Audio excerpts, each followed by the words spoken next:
प्रिय विद्यार्थियों, आप सभी का एक बार फिर से स्वागत है। आइए अब हम समझते हैं लेंस की क्षमता। लेंस की क्षमता, पावर ऑफ लेंस।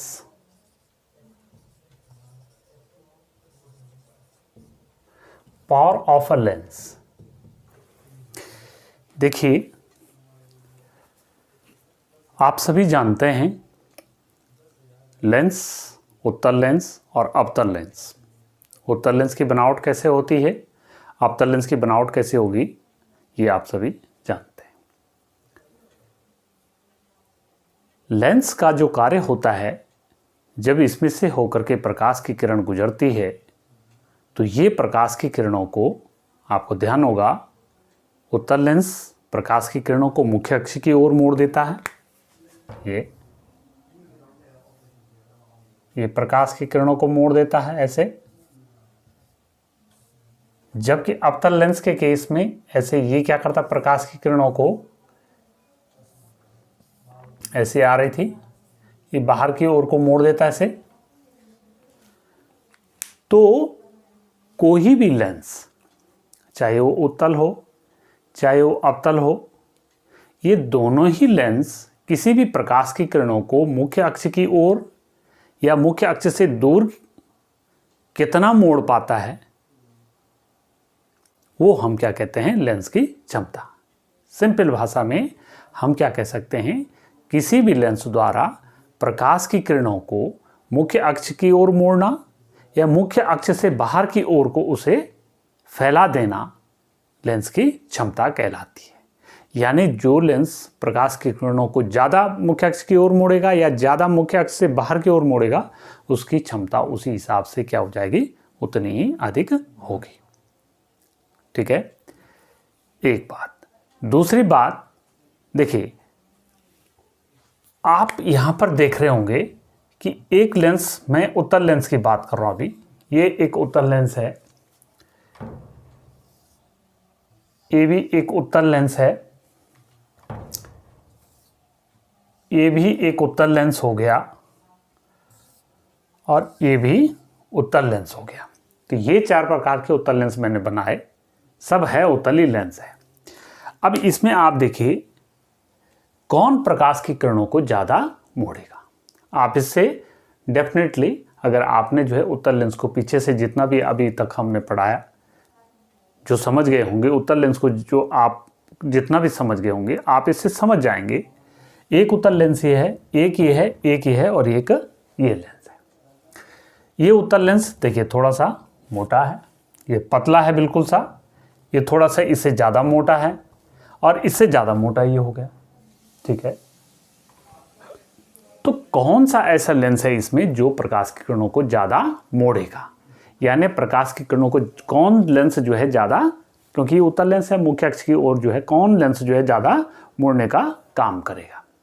ठीक है, तो डेफिनेटली आप कहेंगे कि साहब ये तो कम मोड़ेगा प्रकाश की किरणों को, ये थोड़ा सा ज़्यादा मोड़ेगा, इससे ज़्यादा ये वाला मोड़ेगा और उससे सबसे ज़्यादा ये प्रकाश की किरणों को मोड़ेगा।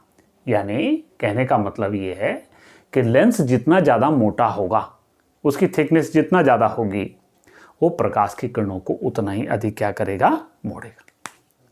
ठीक है, वो प्रकाश की किरणों को उतना ही ज़्यादा क्या करेगा, मोड़ने का काम करेगा। ठीक है, ऐसे ही हम क्या कह सकते हैं, अवतल लेंस के केस में भी हम ऐसे ही बात कर सकते हैं कि भाई हमारे पास अलग अलग मोटाई के अवतल लेंस हैं, तो ये भी क्या करेंगे अलग अलग हिसाब से। जैसे मान लीजिए एक अवतल लेंस ये है, एक अवतल लेंस हमारे पास ये है, एक अवतल लेंस हमारे पास ये है, बिल्कुल है ना, एक अवतल लेंस हमारे पास ये है। अब आप देख रहे होंगे चार प्रकार के अवतल लेंस हो गया। तो सबसे कम ये अवतल लेंस प्रकाश की किरणों को कम फैलाएगा। ठीक है, ये प्रकाश की किरणों को उससे ज़्यादा फैलाएगा, ये जो है ज़्यादा, इससे ज़्यादा ये फैलाएगा। और उससे ज़्यादा ये फैलाएगा, और सबसे ज़्यादा कौन फैलाएगा? ये प्रकाश की किरणों को फैलाने का काम करेगा। तो कहने का तात्पर्य ये हुआ यहाँ पर कि कोई भी लेंस जितना अधिक मोटा होता है वो प्रकाश की किरणों को उतना ही अधिक मुख्य अक्ष की ओर मोड़ता है, या उतना ही अधिक वो मुख्य अक्ष से बाहर की ओर उनको फैलाने का काम करता है। यानी आप दूसरे शब्दों में ये भी कह सकते हैं कि लेंस जितना ज़्यादा मोटा होगा उसकी क्षमता भी उतनी ही अधिक होगी। एक बात अभी आपने क्या समझा कि लेंस अधिक मोटा तो क्षमता क्या हो गई? अधिक मोटा लेंस, अधिक मोटे लेंस की क्षमता अधिक।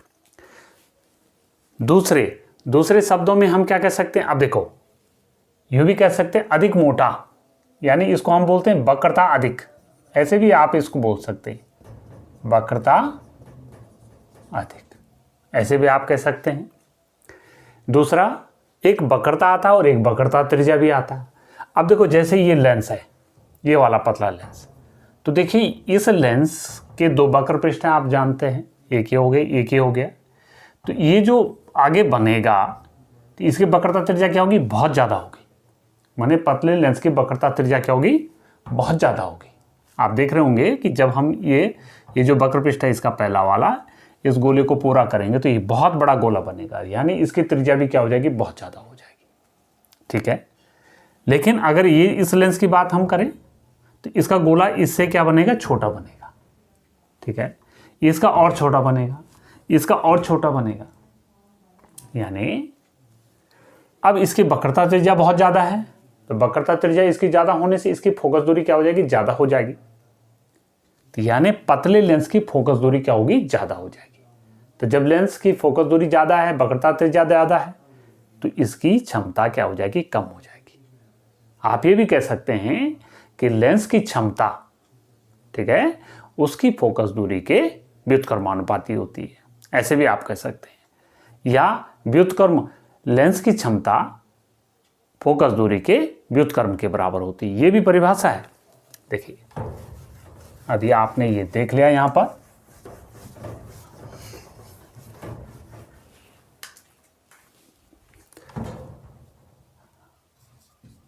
लेंस जितना अधिक मोटा, या इसको हम क्या कह सकते हैं? लेंस की वक्रता जितनी अधिक, उसकी क्षमता क्या हो जाएगी? अधिक। अच्छा, दूसरी बात, लेंस की वक्रता त्रिज्या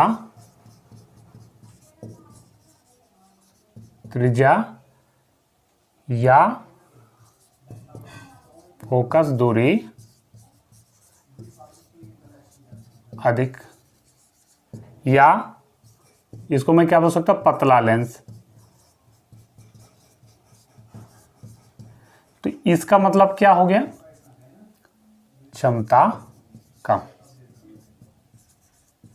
कई ढंग से आप इसको समझ सकते हैं कि पतले लेंस की क्षमता कम, मोटे लेंस की क्षमता ज़्यादा। पतले लेंस की फोकस दूरी क्या होती? ज़्यादा होती, क्योंकि इसकी वक्रता त्रिज्या क्या होती? ज़्यादा होती, तो इसलिए इसकी क्षमता क्या हो जाएगी? कम। ठीक है, तो दूसरे शब्दों में हम क्या कह सकते हैं? देखिए, लेंस की क्षमता की परिभाषा क्या हो सकती है? देखिए, परिभाषा आप कैसे बना सकते हैं कि किसी लेंस द्वारा प्रकाश की किरणों को मुख्य अक्ष की ओर मोड़ना या मुख्य अक्ष से बाहर की ओर फैलाना, क्या कहलाएगा? क्षमता कहलाता है। ये उसकी क्षमता होगी कि प्रकाश की किरणों को कितना बाहर की ओर मोड़ता है, कितना जो है मुख्य अक्ष की ओर जो है उसको फैलाता है। और गणितीय आधार पर बेटा, गणितीय आधार पर लेंस की क्षमता P फोकस दूरी के व्युत्क्रम को कहा जाता है। अभी अभी मैं बात कर रहा था कि P = 1/f, ये इसका फॉर्मूला है। यानी लेंस की क्षमता को हम P से डिनोट करते हैं तो P = 1/f हो जाएगा। यानी लेंस की फोकस दूरी जितना ज़्यादा होगी उसकी क्षमता उतनी कम हो जाएगी, क्योंकि उसकी वक्रता त्रिज्या ज़्यादा हो जाएगी। फोकस दूरी ज़्यादा होने से उसकी वक्रता त्रिज्या ज़्यादा हो जाएगी और वक्रता उसकी क्या हो जाएगी? कम हो जाएगी। समझते हैं? नहीं, वक्रता उसकी ज़्यादा हो जाएगी कब? जब उसकी फोकस दूरी क्या हो जाएगी? कम होगी। ठीक है? वक्रता का मतलब कर्वनेस है ना। तो वक्रता और वक्रता त्रिज्या में अंतर है। तो वक्रता त्रिज्या ज़्यादा होने से वक्रता क्या होगी? कम होगी, वो फ्लैटनेस हो जाएगा। और वक्रता त्रिज्या कम होने से उसकी वक्रता त्रिज्या कम होने से उसकी वक्रता क्या हो जाएगी? बढ़ जाएगी। यानी वो जो है वक्राकार जो है ज़्यादा हो जाएगा। आपने ऐसे समझना। ठीक है? इसका जो मात्रक होता है बेटा, इसका मात्रक, अब आप देख रहे होंगे यहाँ पर 1/f P का तो 1/मीटर हो जाएगा, या मीटर पावर -1 होगा, या इसको हम नया नाम भी देते हैं डायोप्टर, और अधिकतर जगह हम इसको D भी लिख देते हैं। ठीक है? तो ऐसा इसको हम करते हैं। तो ये लेंस की क्षमता है। अच्छा, एक महत्वपूर्ण बात और आपने समझनी है कि जब हम लेंस को देखिए, अभी हमने आपको ध्यान होगा पीछे जब बता रहे थे लेंस की फोकस दूरी की निर्भरता कि अपवर्तनांक पर कैसे निर्भर करता है, उसकी वक्रता त्रिज्या पर कैसे निर्भर करता है। जब हम लेंस को किसी दूसरे माध्यम में रखते हैं, वायु की अपेक्षा दूसरे माध्यम में रखते हैं, तो 3 स्थितियां वहां पर बनती थी। एक स्थिति ऐसी थी कि जब उस द्रव का जो माध्यम था, द्रव था, और उसमें हम लेंस को रख रहे हैं, तो यदि उस द्रव का अपवर्तनांक, ठीक है, लेंस के पदार्थ के अपवर्तनांक से क्या है? कम है। यानी 3 स्थितियां आई थी। देखिए, आपको ध्यान होगा ANG > ANL, यानी कांच का जो अपवर्तनांक है, लेंस के पदार्थ का अपवर्तनांक द्रव के अपवर्तनांक से ज़्यादा है। तो ऐसी स्थिति में क्या होता था? वहाँ पर FL > FA, यानी वायु की फोकस दूरी से लिक्विड में जो फोकस दूरी होगी वो क्या हो जाती? बढ़ जाती थी। तो फोकस दूरी बढ़ने से उसकी क्षमता क्या हो जाएगी? क्षमता क्या हो जाएगी? घट जाएगी। यानी क्षमता वहां पर घट जाएगी। दूसरी स्थिति में क्या था कि भाई कांच का जो अपवर्तनांक था, लेंस के पदार्थ का अपवर्तनांक था, वो जो है लिक्विड के अपवर्तनांक के ठीक बराबर है। दोनों बराबर हैं, माने द्रव का अपवर्तनांक भी वही है और लेंस का अपवर्तनांक भी वही है। तो हमारा लेंस वहां पर क्या हो जाता था? अदृश्य हो जाता था। यानी वहां पर जो फोकस दूरी होती थी, आपको ध्यान होगा, इन्फिनिटी हो जाती थी, अनंत हो जाती थी। फोकस दूरी बहुत ज़्यादा बढ़ गई, तो यानी क्षमता क्या हो जाएगी? P बराबर क्या हो जाएगा? 0 हो जाएगा वहां पर, है ना। माने वो प्रकाश की किरणों को मोड़ेगा ही नहीं। यानी कैसा हो जाएगा? समतल पारदर्शी प्लेट। ये समतल पारदर्शी प्लेट बन जाएगा वहां पर, है ना। तीसरी कंडीशन क्या थी? ANG < ANL। भाई जो कांच का लेंस है, लेंस के पदार्थ का जो अपवर्तनांक है ANG, वो जो है लिक्विड के अपवर्तनांक से क्या है? कम है। तो ऐसी स्थिति में क्या हो जाएगा? वहाँ पर जो फोकस दूरी होती है लिक्विड में, वो क्या हो जाएगी, घट जाएगी, है ना। लेंस की फोकस दूरी क्या हो जाएगी, घट जाएगी। फोकस दूरी घटने से क्या हो जाना चाहिए बताइए, क्षमता P क्या हो जाएगी, बढ़ जाएगी। लेंस की क्षमता क्या हो जाएगी, बढ़ जाएगी। तो इस प्रकार से ये था लेंस की क्षमता, कि किसी भी लेंस द्वारा प्रकाश की किरणों को कितना अधिक मोड़ा जाता है, कितना ज़्यादा उसको अपसारित किया जाता है, उसे हम क्षमता कहते हैं। लेंस जितना ज़्यादा मोटा होता है उसकी क्षमता उतनी अधिक होती है। लेंस जितना पतला होता है उसकी क्षमता उतनी ही कम हो जाती है। क्यों? क्योंकि उसकी फोकस दूरी बढ़ जाएगी। पतले लेंस की फोकस दूरी बढ़ जाएगी, मोटे लेंस की फोकस दूरी घट जाएगी। इस कारण से मोटे लेंस की क्षमता ज़्यादा होती है फोकस दूरी कम होने से, और पतले लेंस की फोकस दूरी अधिक होने से उसकी क्षमता कम हो जाएगी। लेंस की क्षमता का जो मात्रक होता है वो 1/मीटर होता है, या मीटर पावर -1 होता है, या इसको हम डायोप्टर भी कहते हैं, ठीक है। और लेंस की क्षमता P फोकस दूरी के व्युत्क्रम के बराबर होती है। तो हमने ये समझाने का प्रयास किया, तो मुझे लगता है आप इसको समझ गए। तो आप लोग लगातार वीडियो को देखते रहिए और अपने सुझाव, अपने कमेंट ज़रूर हमें प्रेषित करें, ताकि हम उसमें कुछ और सुधार करने का प्रयास करें। तो चलिए मिलते हैं फिर आगे नई वीडियो के साथ। तब तक के लिए आप सभी का धन्यवाद।